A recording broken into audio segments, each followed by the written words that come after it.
নারী জাতির ছলনায় পড়ে মানুষ কিভাবে ধ্বংস হয়ে যায়।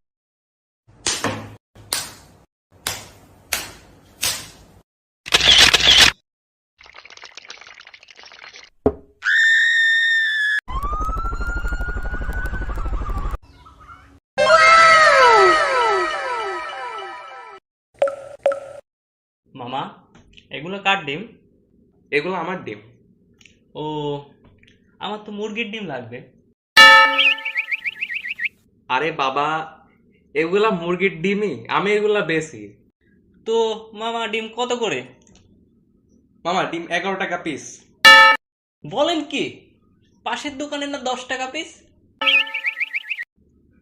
আরে মামা, ওর মুরগির তো চরিত্র খারাপ। হ্যাঁ, পরীক্ষা খুব ভালো হয়েছে, কিন্তু কথা হলো এবার যদি পাস করি নৌকায় ভোট দিবে ইনশাল্লাহ।